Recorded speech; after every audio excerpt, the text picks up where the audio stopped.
Hi, everybody. This is Saad. Once in a while, I read for you a letter that I received from someone because it points to some important issue that I'd like to highlight. Today, I wanted to share with you a lovely letter that I received from a high school teacher. I'll refrain from mentioning the person's name or where they teach and so on, or what they teach, so that there are no identifying markers. But otherwise, I received the clearance from them that I could read the email. So here we go.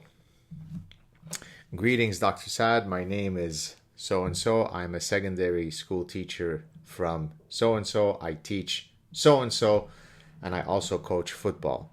I would simply like to thank you for your wit, your intellect, and more importantly, your courage in fighting the current epidemic of wokeness and OPS, ostrich parasitic syndrome, that has infected our society and our institutions.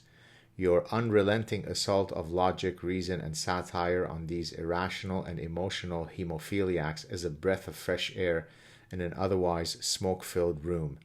The Parasitic Mind, I'm on my third reading now. Your YouTube videos and your podcast have had a profound influence on me and my current resolve to fight back, as you say. As a side note, you can't imagine how rewarding it is for me to receive such letters because, this is a battle. These idea pathogens that I've been fighting against and that I discuss in the Parasitic Mind is something that I've been doing, for close to 3 decades. As I've explained, it first started as part of, my fight in my scientific career to try to introduce evolutionary thinking into the business school. But of course, then it spread as part of the grand culture war. So for someone who has been, in the trenches for so many years to, now be receiving, thousands and thousands of messages from people from all walks of life, not just professors and students, but corrections officers, military people, border patrol people, in this case, a teacher. It's truly rewarding and it invigorates me because it shows you that, each of our voices matter. Some of us have bigger platforms, some of us have smaller platforms, but together, if we activate our collective inner honey badger, we truly will win the battle of ideas. Anyways, let me continue with the letter or email. For years, I hesitated bringing these issues into my classes, afraid of being called out by a parent, student, or colleague. I have always been big on discussion and dialogue, Socratic method in particular, and have tried my best to show students the importance of exposing oneself to ideas that differ from one's own. To the chagrin of many students, I will always counter an idea or argument with an opposing one. I've always presented multiple point of views on the ideas we study, trying to let students evaluate and decide what they themselves believe. Well done. I take pride in the fact that students constantly ask me after such presentation, quote, "Sir, so what do you believe?" Close quote. Complete objectivity may be impossible, but presenting information in such a way is to me as close as one can get and should be the gold standard for all teachers. Unfortunately, this is not the case with some of my colleagues. It amazes me how they constantly feed their impressionable students with their ideologically driven opinions without realizing that this is the very essence of, quote, intellectual terrorism, close quote. What perturbs me even more is that some of them spout these ideas without having read any of the foundational texts associated with these, as you would say, quote, idea pathogens, close quote. I had one colleague keep reminding me that she has almost completed her anti-racism course, the latest trend in teacher additional qualification courses, as if I was to be impressed by this, or as if it were a badge of honor to hold out for all to see.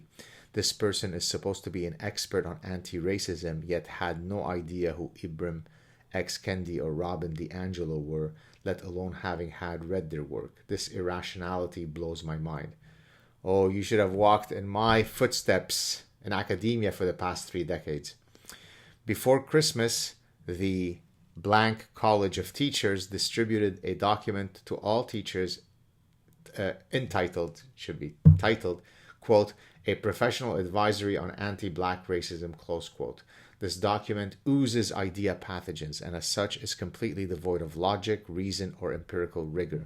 I'm not sure if you are familiar with it, but it's right out of the postmodernist handbook, insisting that all disparities between black students and students of other races is exclusively due to racism/historical oppression.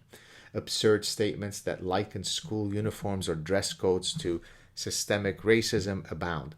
What baffles me is they refer to black students as if they were one homogeneous group, as if skin color is the only determining factor. Forget culture, forget economic factors, forget social factors. Such gross and misguided generalizations have unfortunately become the norm in education, as you already know. Don't I ever? I also see it as ironic in that these postmodern donkeys reject binaries, fluidity of gender identity, different ways of knowing, moral relativism, all the idea pathogens that I discuss in the Parasitic Mind. Yet they espouse a worldview that is in itself binary. One is either racist or anti-racist, ally or foe, oppressor or oppressed. Anyway, sorry for the rant, but after the shitstorm that was 2020 and the wave of woke madness that ensued after the death of George Floyd, I decided I had had enough. Kudos. I had to fight back. I was going to address these issues with my students and with my colleagues. I just needed to properly inform myself before doing so. This is where the Parasitic Mind and the Sad Truth were indispensable in helping strengthen my resolve to fight back.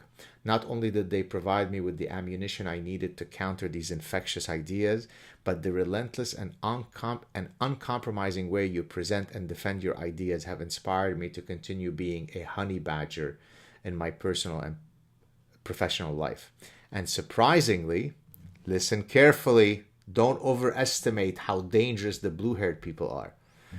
And surprisingly, the reception to this fighting back has been mostly positive.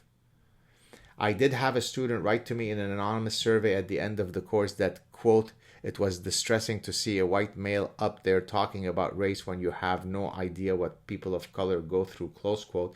But otherwise, I'd say the majority of students and colleagues disagree with the tenets of the New Left and their wokeness, to the point that quite a few have asked me for resources on the subject. This is good, but many are still afraid to speak up openly and counter the current narrative. I'm hoping by continuing to do so, I can arm more students and colleagues with the necessary ammunition to do so. For that, again, I thank you. All the best. Cheers. And then there's a PS. PS, on a side note, I watched your presentation to the Senate committee regarding Bill C-16 the other day. Too bad most were blinded by their ideology to see the points you were trying to make. The Quebec senator who went off about preventing genocide, the gentleman that I then named as Senator Genocide, near end was unbelievably ignorant. The fact that you were able to remain calm is a testament to your character. I'm planning on using this presentation in my grade 12 class next semester.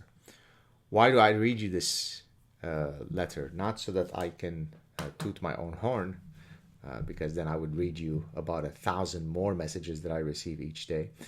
But I do this because you're seeing the transformation of this particular teacher. He starts off scared, confused, then he arms himself with the necessary weaponry to fight back. He musters the courage, he finds his spine, he finds the testicular fortitude, goes at it, and then is perhaps pleasantly surprised that, hey, he's still alive. They didn't decapitate him. Most people agreed with him. And now he's slowly but surely getting greater courage to weigh in more forcefully on these matters. He is an important player in making sure that the next generation are not parasitized, right? He's a high school teacher. So now imagine if each of us were to suddenly come to this realization that we have the knowledge, we have the right ideas, we have the ability to defend those ideas. We're not going to be scared. We're not going to be intimidated. We're not going to be cowed into silence. That's what an ideological war is, right? And so the more, the greater the number of people who decide that they've had enough and that they want to emulate the model of this particular teacher, the quicker we'll get rid of these bad ideas. So again, My point in sharing these letters is to empower you, to give you the élan so that you can fight back. If you're a parent, you don't like what your kids are being taught, challenge the principal, challenge the teacher at the parent-teacher meeting, speak to your politicians. There's an endless number of ways by which your voice can be heard. Again, the argument that you don't have a big platform, you don't have a Joe Rogan podcast to be able to advertise your words to 20 million people is simply a way to diffuse responsibility onto others. Your voice matters, even if it matters to only one other person. If you change the mind of one other person, then it's much better than if you had changed the mind of no one, right? So small incremental steps. Feel empowered, get off the couch, contribute to the battle of ideas, and let's wrestle back our societies from the lunacy that we're facing. This is not hyperbole. If this continues, it's only going to get a lot worse. And if we continue on this slippery slope, then the only way that this will be reversed in 10, 20, 50 years is through violence. So it's better to resolve it today through words, through dialogue, through debate, than to resolve it at some point in the future through much more execrable means. Have a good day, everybody. Cheers.